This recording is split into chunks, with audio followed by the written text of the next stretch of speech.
Hey, what's up, man? It's Gene, live stream, Rucksack Revolution. I sitting in my room now. I'm actually in bed. You can see there's my bed.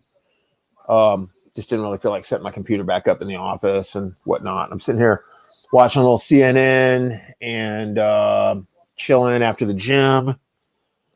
And you look down here, it says StreamYard.com. You put that in your browser, you can come up on the show. I don't know if I'm doing 2 hours tonight. I'm thinking about taking the live stream and just making it an hour. Figuring the amount of people that call in and whatever. But I guess we all know the big deal, man, huh? Like this whole thing about who's going to be elected president. It looks like it's going to be Biden, and it looks like Trump's going to burn the motherfucker down. You know what I mean? I don't know a better way to put it. I'm telling you right now, if Trump has his way, he's going Jim Jones the United States. I don't mean we're all going to be drinking, cyanide-laced Kool-Aid, but I mean, he's going. Guys like him, they burn everything down. When they burn, everything burns. So get ready for some histrionics and fireworks in the coming weeks. And I'm carefully observing a couple friends of mine now in their Facebook timelines. I do have a couple, 3 conservative friends still, and seeing how they're reacting. One of them is claiming the entire election is fabricated. He also tends to like to wear flowery luau shirts sometimes, and I'm more and more. I'm beginning to wonder, man. He's got a friend. Got a new nickname called Little Pepe. And if you know about Pepe the Frog, then Pepe may not be the best nickname, especially when you're white. But I know things are going to get real interesting. Trump's supposed to come on TV at 6:30.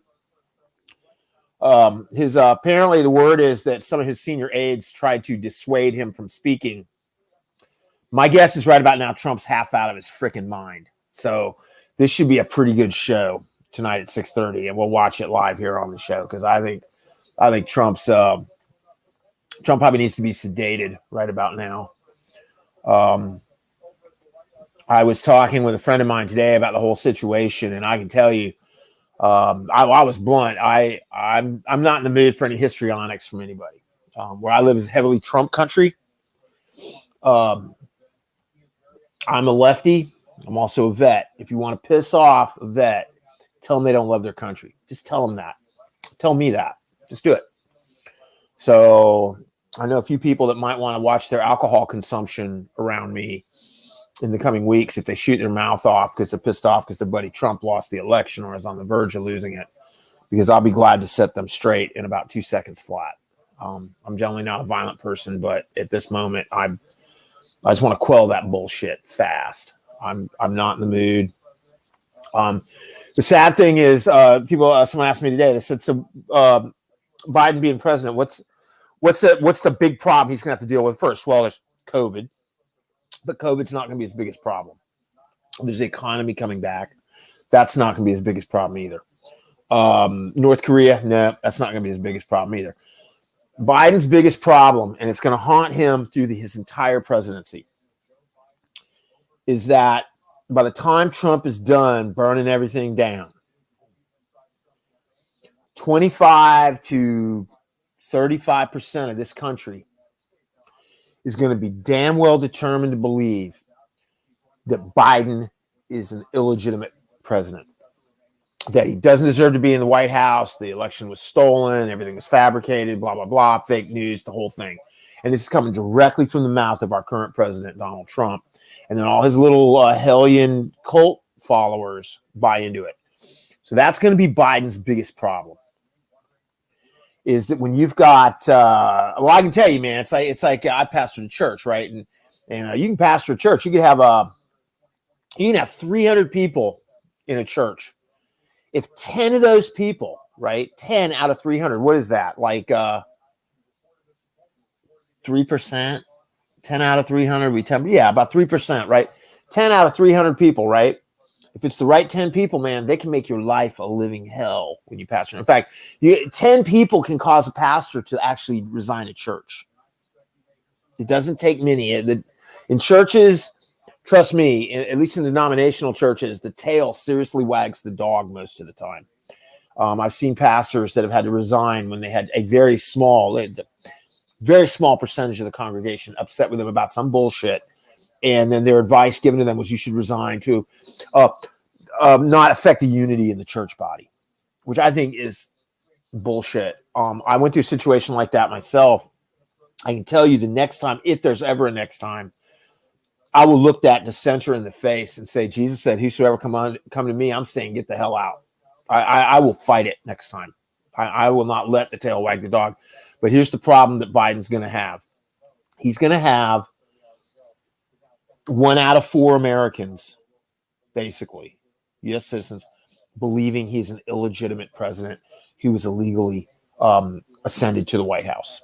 And it's hard to get something done when you've got 25%, 20, 30%, whatever, of a group of people, whether it's a church body, it's a club, it's a country, it's a sports team, whatever. When you've got 20 to 30% of the members of that organization or team or whatever, basically thinking that the leader is bullshit, and not just, it won't be like those people just think that Biden's a bad president.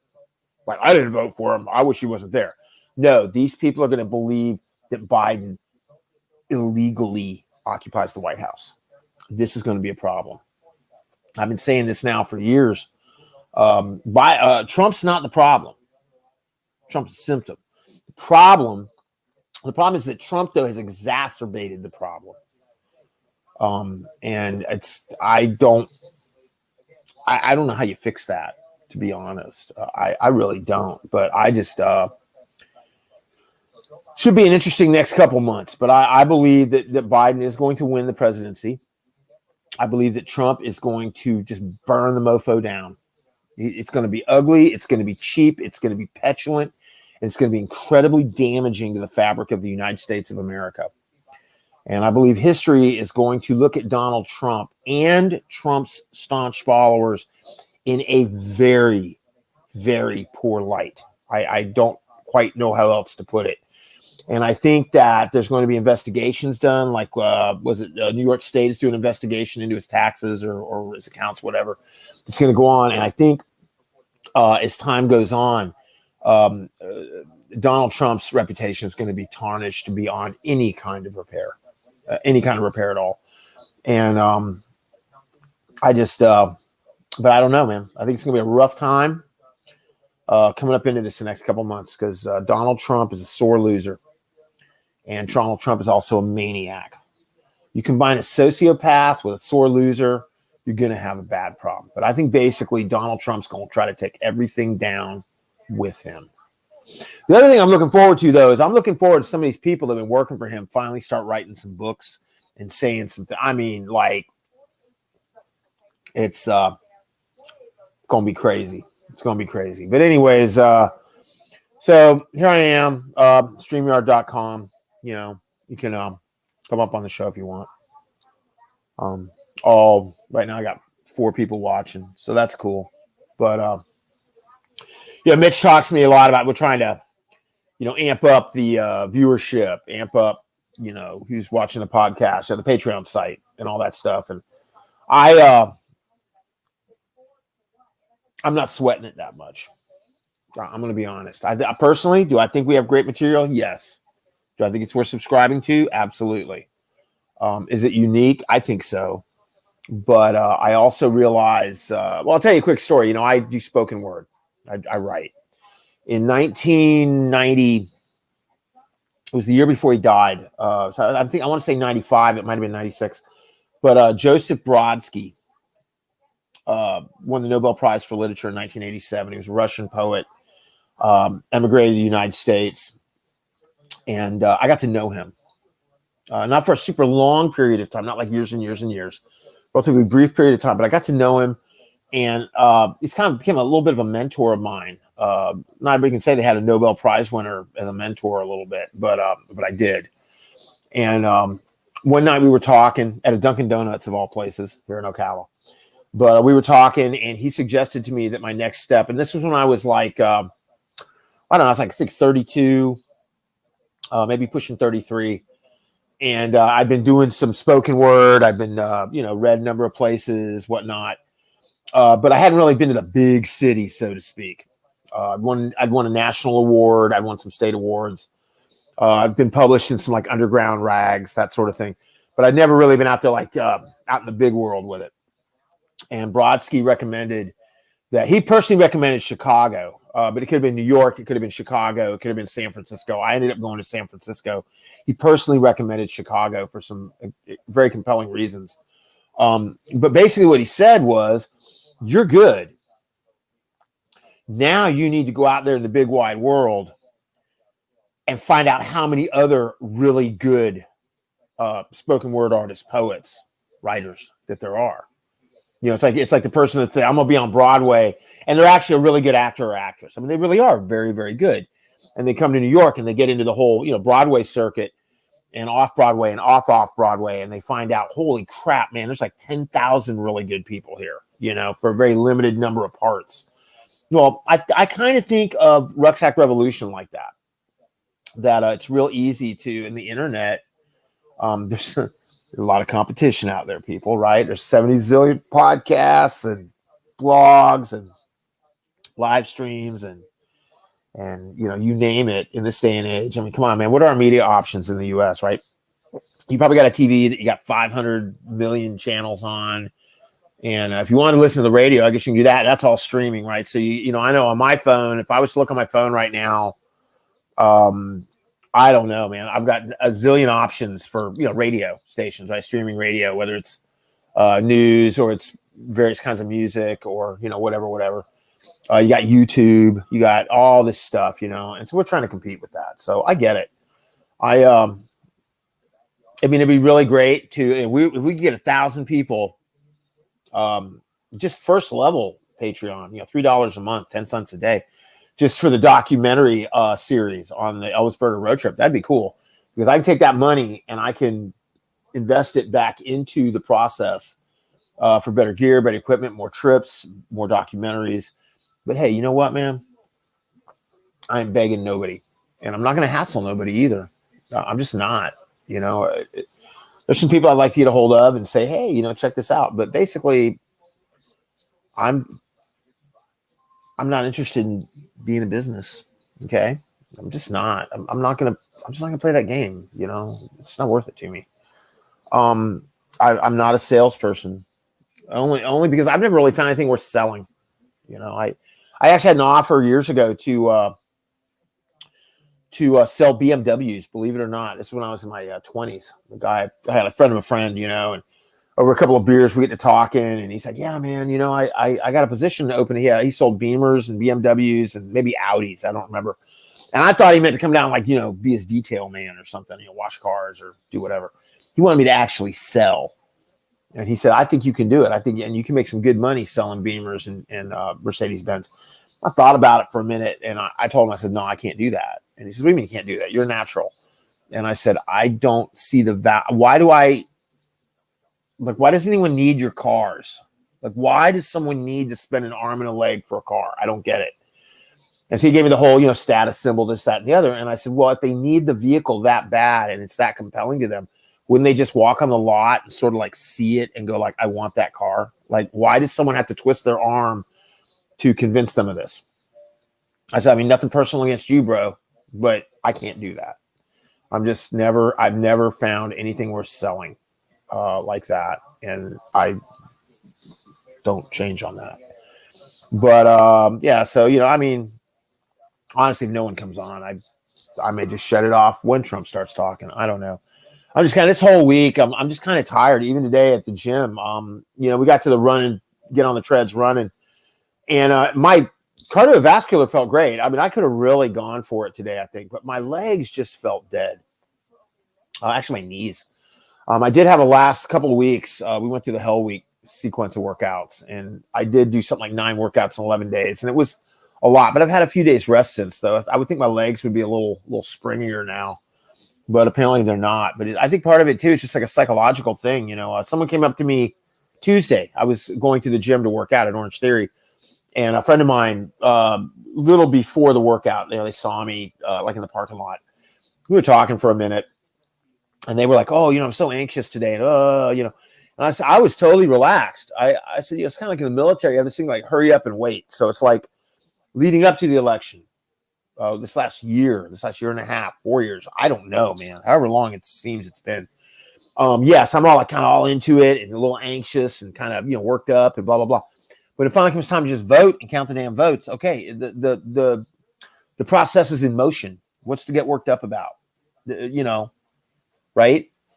And so I don't know, man. This week I'm just kind of just sitting back, taking it all in, hoping nothing too bad happens. But I think our current resident of the White House is going to do everything in his power to see that bad things happen. I think if you have seen Donald Trump say or do things or intimate things in the past, 4 years of his presidency, and then you got to figure what, a year and a half, 2 years he was running. So let's say the last 5 years. If you think you've seen him been over the top, you ain't seen nothing yet. You just wait between now and Inauguration Day in January. Donald Trump is getting ready to set new records of what you call it, highs or lows, however you want to say it. But Donald Trump is getting ready to seriously push the envelope on idiocy, hyperbole, and hate. I mean, you just wait. You ain't seen nothing yet. And it's going to get really ugly. It's just how I see it. I'm personally looking forward to his sorry ass being out of the White House. When I say that, I was in Mississippi when Barack Obama was elected president. I was pastor. I had folks at my church, man, saying some things about Barack Obama that it was just like, and you say you're not a racist? What? And you just said that about our first black president? I find it hard to believe that you're not a racist, sir. But anyways, I got to tell people, look, like when Bush was elected, Bush the younger, right? I wasn't happy, right? I'm not a Republican. I was at one time way back. But I'm not now. But, so Bush was elected. He got reelected. I was really unhappy with the reelection because, the whole 2000, man, Bush v. Gore, how it was handled here in Florida, pretty messed up. But what I'm trying to get at is, while I disagreed with George Bush strongly about some things, I think he got us involved in Iraq in ways that should have never happened. But I wasn't furious. Donald Trump is the only president in my lifetime. And when I was born a couple months after Kennedy died. The first president I really remember was Nixon. And the first election process I really remember was Carter. So I'm older, but I'm not ancient. But he's the first, Trump is the first president in my lifetime. I can genuinely say I can't stand the bastard. Like, just throw him out. And how anyone, here's the sad thing.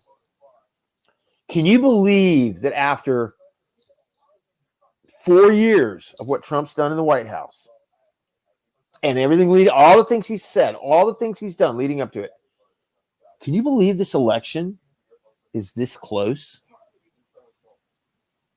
Like, that's the scary thing in the United States.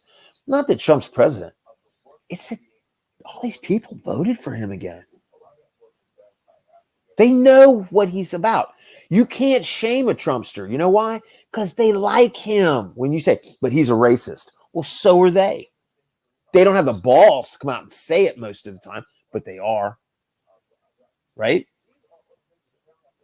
I'm not a xenophobe, but you are. You voted for one. That's the scary thing. And these people are still going to be around. And then what's worse yet is now they're going to say, I'm not saying everyone, everywhere, all the time, but Trump is he's already doing it, right?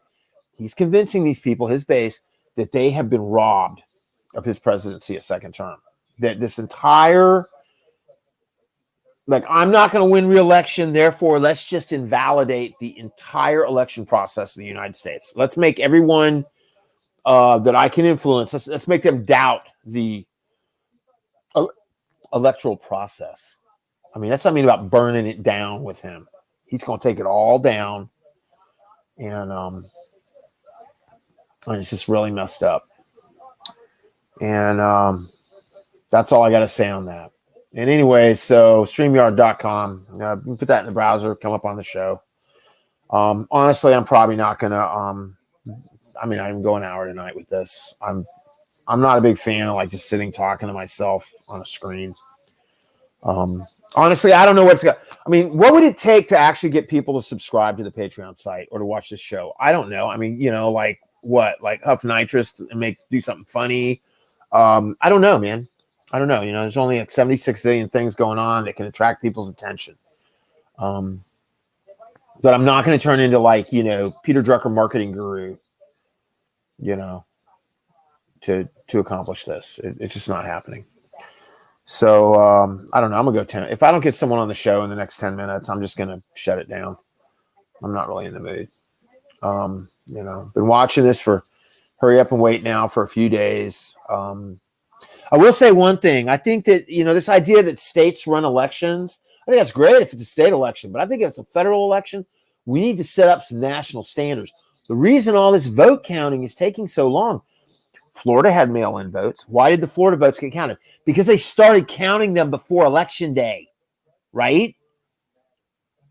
And then places like Pennsylvania wouldn't touch them till after Election Day, or Arizona. It's sort of like get your shit together, man. Like get some uniformity. It's a federal election, so I don't see why one state can have this rule, one state can have that rule. That doesn't even make sense to me. They need to get a national standard. And we need to do away with the Electoral College, I believe. But we need to have a national standard.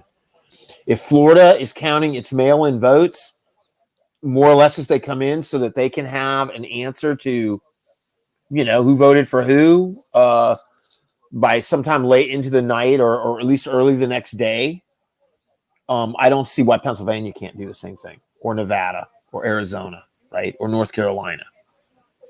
That's ridiculous. States can do whatever they want. For all I'm concerned, man, the state of North Carolina could just use, pick out whoever gets the short straw gets elected governor, right? That's their business. It's their state. They can do what they want.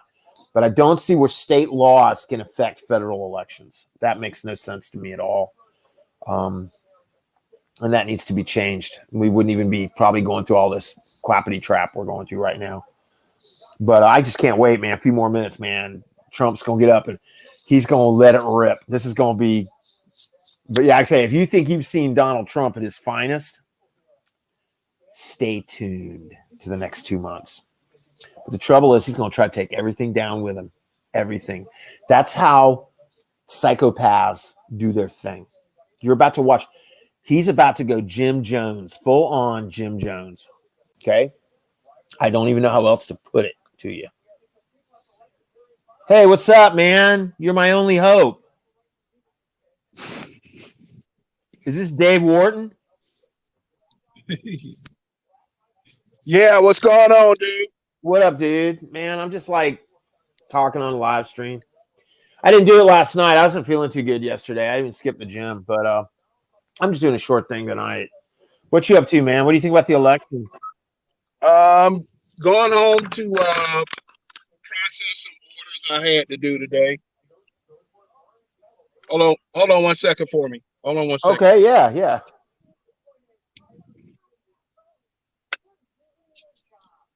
Can you hear me now? Oh yeah, I hear you. I hear you real good. Can you hear me? It's okay? not coming through my. It's not coming through my. I hear you 5 by. It's not coming through my Bluetooth. Let's see what's going on.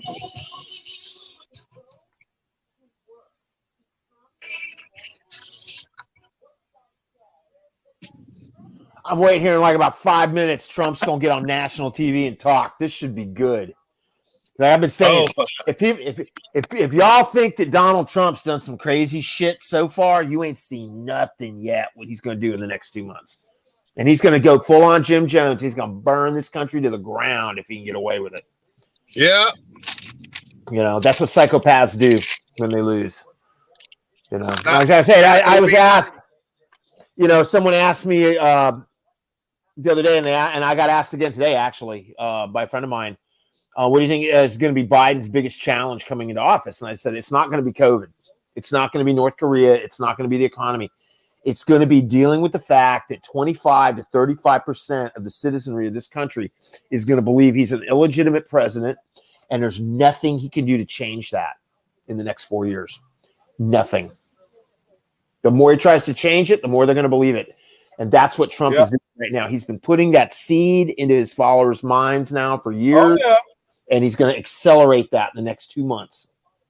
And I don't know if Biden can overcome that. I don't know, man. When like 1 out of 4 people in your country think that you shouldn't even be in the White House. Not like you shouldn't be like, oh, I didn't vote for him, but like that you somehow like it was a coup, like it was just a rigged election. I think that's going to be it's going to be a really bad thing. And I on one hand, I can't wait to hear him in 5 minutes. On the other hand, I'm scared as hell to hear it because I just got a feeling. I'm watching some CNN right now, and according to them, they were just saying that some of his closest advisors were trying real hard not to have him talk tonight. Because he's just slap out of his mind right about now. But oh well. You there? And we lost Dave. He's here, but he's not. He's in the ether. Yeah. Dave's in the ether. This is, by the way, this is Dave of David's Delicious Delights that you see. He's one of the sponsors for the show. And he makes cheesecake. I'm going to have some one day because cheesecake is good stuff, man. Cheesecake's a food group in my world. But I don't know, man. Maybe we'll just cut this off in 4 minutes. Can you? Oh, there you are. I hear you now. Okay, hold on. Let me see. Hold on. How you copy? I hear you fine. Oh, okay. I don't know. It's just not. It's not what to do. There we go. All right. Yo, hello. I don't know. I don't know, man. I'll just hold it to my head. The whole live stream. What, you're gonna hold the computer to your head? No. It's on my phone. Oh. Trying to picture you with like a big old like cathode ray tube stuck to your head. Yeah, I can't wait to see what Trump's gonna say, man. He just, And can you imagine like the transition team, the headaches they're gonna have? Like he's not gonna play well with others with that transition team thing. That's for sure. He's getting ready to come in. So how's that going to work? It's not going to work. That's the whole problem. It's not going to work. So I mean, the Obama transition thing.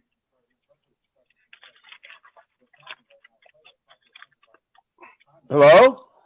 Yeah. So you said the Obama administration. What happened? Well, I'm saying like when Trump came in, I think the Obama administration tried to work with him for the transition. And it's like with the pandemic response stuff, like they just didn't listen. They were just like, yeah, whatever, we're coming to do our thing. Get the hell out. Well, in this case, Biden's transition team's going to be coming in. And I think Trump's just going to just stonewall him. I think he's just going to be utterly uncooperative. And I think he's going to leave a lot of little surprises, like maybe some shit in a sock underneath the Resolute desk or something. You know what I mean? Like there's going to be all kinds of little things missing.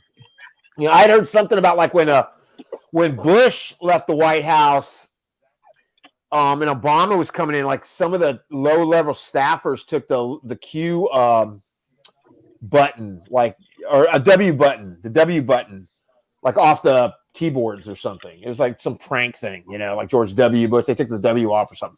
No, this stuff's gonna be way worse than that. This is gonna be way worse than that. This is gonna be like, like, man, when you're trying to evict someone, like you got that dude that's sleeping on your sofa and all of a sudden he tries to bring the eviction laws into it when you tell him he's got to leave your living room and move out. It's gonna be like that, man, times a million. It's like basically Trump's trying to couch surf the United States right now. So he's getting ready to come on here in a couple of minutes. And I'm gonna turn up the TV and we'll hear this. But I found out, Mitch, we can't play like songs because Time Warner or whatever owns all the music in the universe. But we can have TV on during a show or a podcast as long as we're not showing the screen. It can be on in the background. We checked that out for the other night. So yeah, President Trump to make remarks soon. Have you read any of his tweets lately? I went and looked through his entire Twitter timeline earlier this afternoon before I went to the gym. He's just tweeting some amazing shit. And the reason I did it is I had to go because I got someone I know here who just thinks the whole election is a fraud, and I wanted to see if he's parroting Trump's tweets, which he is. Oh, well. Yeah, he also likes to wear luau shirts a lot, and he owns an AK. So I'm starting to wonder. He's got a friend, man, that's got a new nickname called Little Pepe, like Pepe the Frog. So I'm kind of beginning to go like, dude, I don't know, man. You just starting to really seriously resemble a Boogaloo Boy to me. I mean, is this like a Halloween thing you're doing, or is this for real? Because if it's for real, man, then I'm going to have to consider you to be essentially a terrorist. And I'm not friends with terrorists. I don't do that thing, right? I'm not into terrorists. So, it should be interesting around here. I guess up there in Pennsylvania too, man. But like down here, it's hardcore Trump country, and it might get pretty interesting around here. I know I would,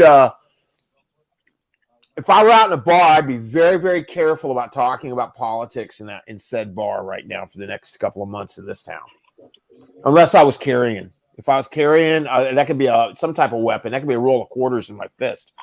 But I would be I usually don't mind talking a little politics in a bar. I'd be a little careful right now. I'd have to watch my watch my peripherals a little bit. Some of the places I go, it's keep your head on a swivel. Yeah, I'm already kind of torched. I had to go. My roommate's mom requires care 3 times a day over her house. I had to go over and see her this morning and again at lunch. And when I went over this morning, I was about 7 a.m. I almost got rear-ended by some chick driving a car, some young, she's about 24, 25. I mean, when I say she was tailgating me, like I couldn't see the front end of her car. What was like I was actually going, did she hit me and I'm not aware of it? I mean, that's how close she was. She gave me a bunch of honking at me and carrying on. And then coming home, someone did it. And that woman almost got a ration of shit because she was so bad. I actually pulled over and waved her past me. And when she went by me, she flipped me off and yelled at me and then stopped in front of me. And I was like, oh, we're going to have a road rage situation, are we? Please get out of your car and come back and give me some shit. Because I would never get physical with a woman, but I would give her a ration of shit that would probably put the fear of Jesus into her ass in about a second flat. If there was a guy, it would go beyond a ration of shit. If you get out of if you are tailgate, I don't like tailgaters.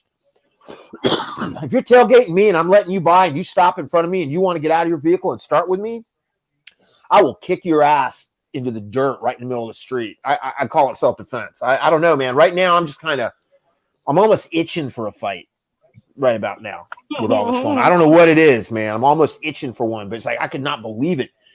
She, both these women, they were about 24, 25, and just off the chain. I mean, when I can't see the hood of your car, you're tailgating me that close. It's like that kind of. I was actually amazed that when I was going over to her mom's, this woman did not run into me. I was actually shocked when I saw how close she was. I was like, what the heck? And she's honking at me, like, get out of the way. And I'm thinking, I actually thought something fell off my car, when she's honking at me. I'm thinking, like, what's she honking about? Maybe the back end of my car fell off, and I don't know. But it was do you have a Biden sticker on the back of your car?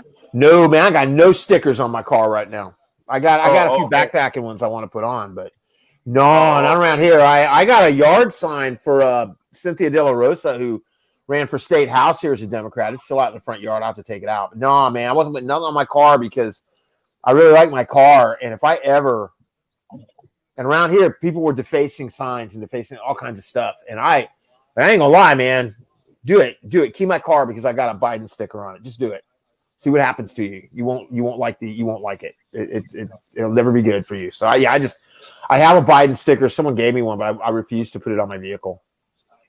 It's pretty bad down around here. Yeah, man. You in Peckerwood country. I'm in big time Peckerwood country, bro. Big time. It's like I say, I don't know what the turnout was here for Trump last election in Marion County. I think Trump got something like 72% of the vote. I mean, it was over 2 out of 3. It was around 70%. And my guess is it was about the same this time. I don't think it changed any. This is a very, very when I was talking with NBC News about it for a project a while back, and then with the New York Times, I said, dude, there's only one way to. Marion County is blood red Trump country, blood red. This is a sanguine-esque. The problem with Ocala is this sounds like 55,000 people. My dad used to say this. The problem with Ocala is this punk ass little town that thinks it's a big city. And so you got a lot of big fish in a very small pond, and so they think they're all really important and crap. And it's like when I came home from grad school in New York, my dad asked me very, very seriously. He said to me, "So what?" I guess it wasn't when I came home. Finally came up. It was like I came home to visit or something, and he said, "So what have you learned? Like in your core, what have you learned being up in Manhattan and being at like a Ivy League grad school and all?" And I told him, I said, I'll tell you what, Dad. I said, I've actually met some VIPs up here. I've met some people that are big time. And you know what, man? They put their pants on the same way I do. And even up there in Manhattan, they really don't act pretentious at all. They're just regular people.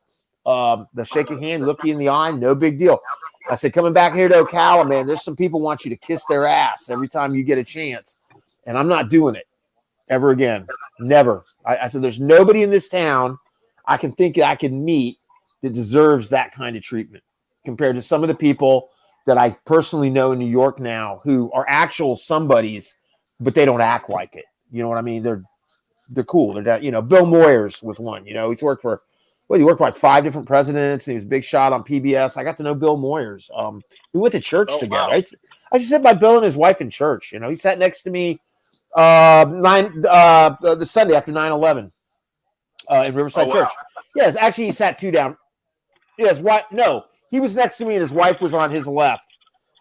Yeah, I used to go to church with Bill Moyers. And he's just a regular guy, And there's some other people, But yeah, so I come back here to Ocala, and everybody all think they're so important and everything. It's like, you shut up, man. You ain't nothing, man. You live in Ocala. Get over yourself.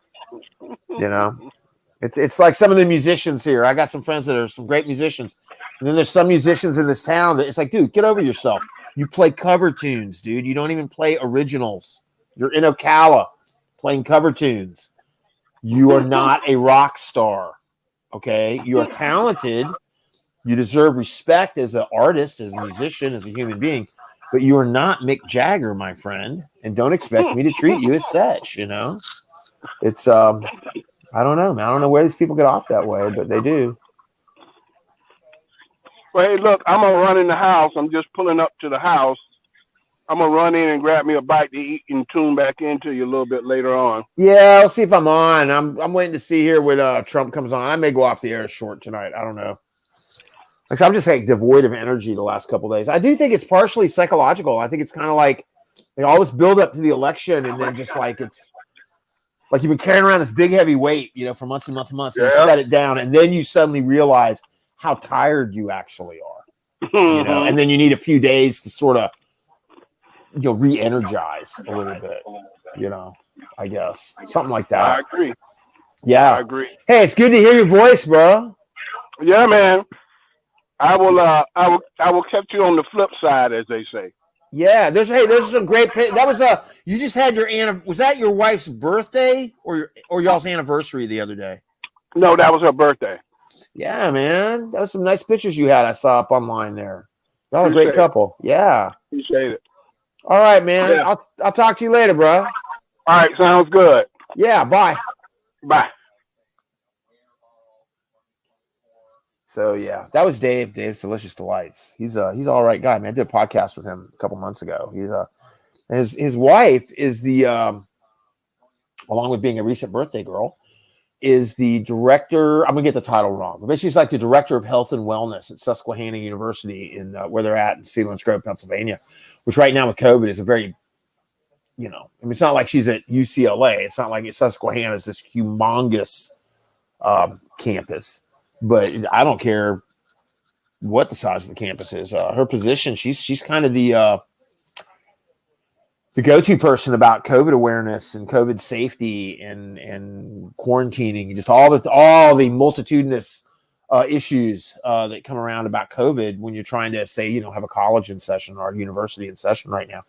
So I think about her every day. She has a job that I would not want to have right now. I don't think I'd want it anyways. I'm not the best health and wellness guy.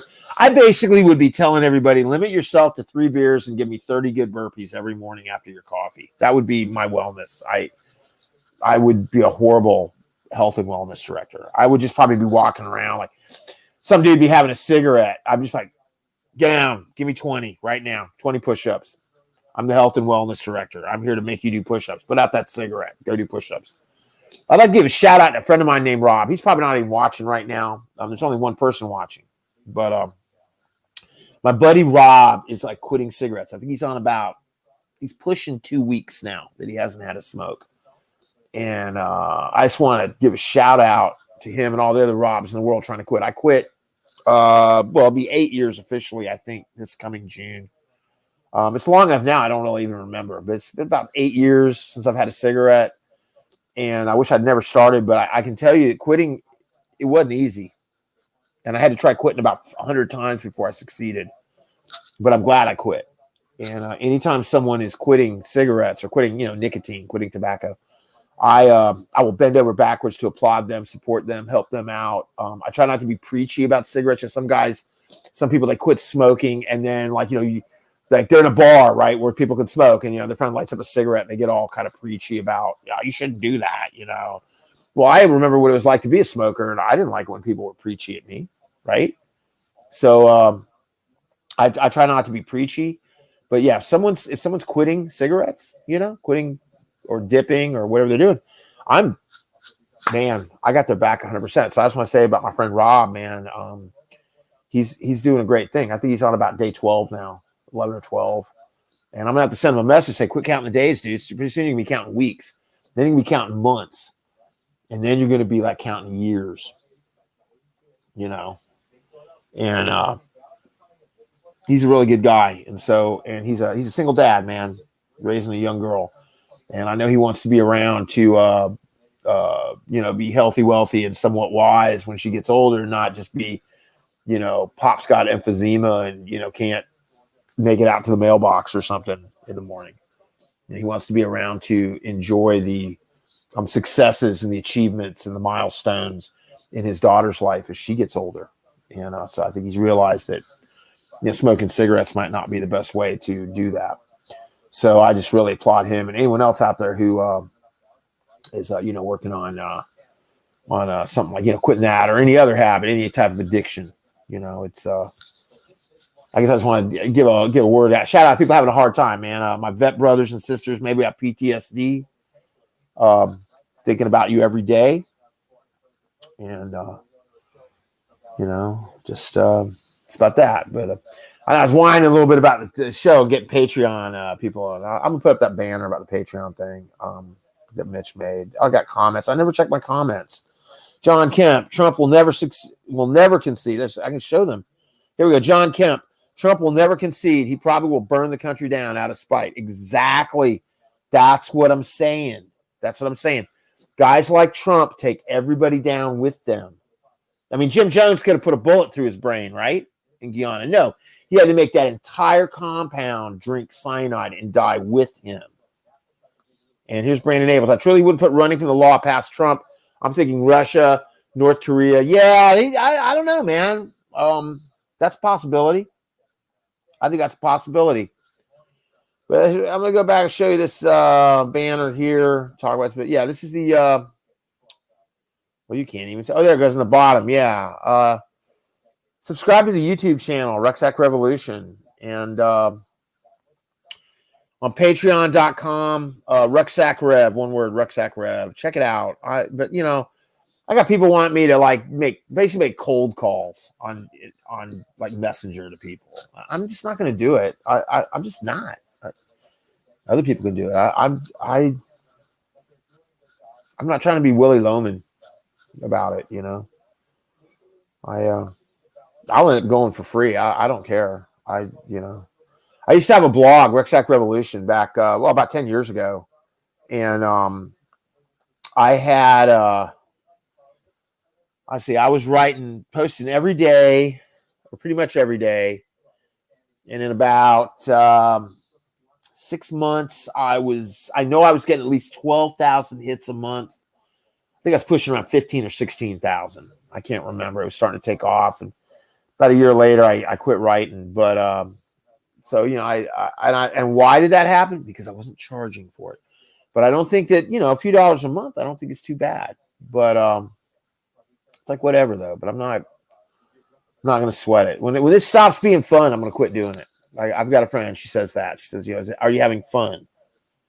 If I ever feel like it's just a job and I'm not having fun, well, I can go out and get a job to do that. If I would just I can go work at a shit ass restaurant, right? Like Chili's. I don't want to cook at Chili's. So I go back into cooking, and I may go back into cooking. I've been thinking about it lately, but it's got to be a place that I want to be at, not just some bullshit place, so I can make some bullshit money. But I want to have a place that I can enjoy, have some pride working at, contribute to, make it, food I can be proud of, not just, hey, look, I can turn tickets, I can turn and burn. No, someone say, look at this really cool plate of food we have tonight. This is our special. Isn't this awesome? And it's healthy and whatever. But that's that. Yeah, I think I'm just gonna cut this one short tonight when we hit an hour. Trump's not on. He said it's supposed to be at 6:30. He's not out there yet. It's been 15 minutes. He's probably back there all whacked out on a line of Adderall or something. But yeah, I'm sure he's going to come on and just raise holy hell. But the shocking thing to me is that we have a petulant little man baby in the White House. And here he comes. Let's see what he has to say.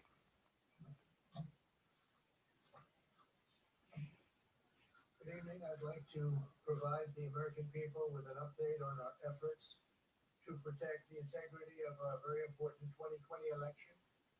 If you count the legal votes, I easily win. If you count the illegal votes, they can try to steal the election from us. If you count the votes that came in late, we're looking at them very strongly. A lot of votes came in late.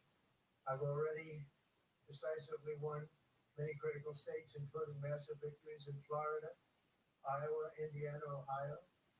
To name just a few, we won these and many other victories despite historic election interference from big media, big money, and big tech. As everybody saw, we won by historic numbers. I don't know y'all if you can hear this on the mic. He's talking some big shit. Knowingly wrong. They got it knowingly wrong. The polls that was so ridiculous, and everybody knew it at the time. There was no blue wave that they predicted. They thought there was going to be a big blue wave. That was false. That was done for suppression. Did y'all hear that? I hope not. There was a big red wave. Yep. Trump is speaking now, Mitch. Acknowledged actually by the media. They were, I think, very impressed, but that was after the fact. That doesn't do us any good. We kept the Senate despite having twice as many seats to defend as Democrats, and in a really much more Telling y'all, Trump's going to burn this place to the ground in the next 2 months. He's living in an alternate reality, people. They spent almost $200 million on Senate races in South Carolina and Kentucky alone, 2 races, and hundreds of millions of dollars overall against us. At the national level, our opponents' major donors were. If he refuses to vacate the White House after the new president is sworn in, I have personal views on what should be done to him that I would prefer not to repeat publicly at this time. But I would consider it to be treason of the highest order, and just leave it at that. This was also the year of the Republican woman. More Republican women were elected to Congress than ever before. That's a great achievement. He's talking smack now. Non-white voters of any Republican in 60 years, including historic numbers of Latino, African American, Asian American, and Native American voters, the largest ever in our history. We grew our party by 4 million voters, the greatest turnout in Republican Party history. Democrats are the party of the big numbers, the big media, the big tech.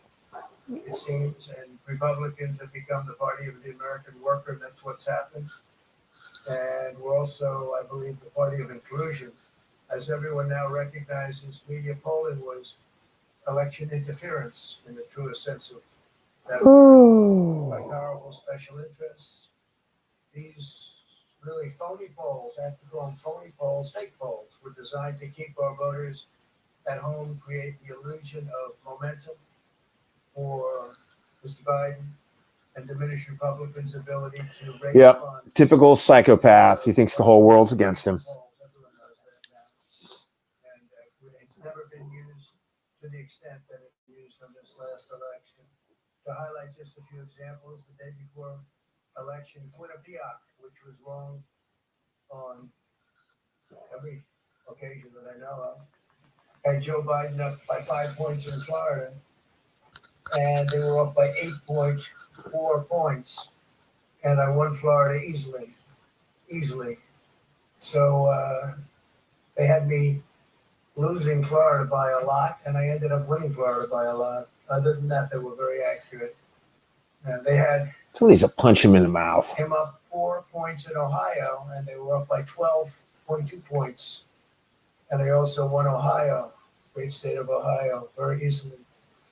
The Washington Post said Biden up 17 points in Wisconsin, and it was basically even. They were up by about 17 points. And they knew that. They're not stupid people. They knew that. Suppression. There are now only a few states yet to be decided in the presidential race. The voting apparatus of those states are run in all cases by Democrats. We were winning in all the key locations by a lot, actually. And then our numbers started miraculously getting whittled away in secret. And, In secret, he says. It's called legally counting the absentee permissible votes, people. There's nothing observers. We went to secret. court in a couple of instances, and we were able to get the observers put in. And when the observers got there, they wanted them 60, 70 feet away, 80 feet, 100 feet away, or outside the building to observe people inside the building.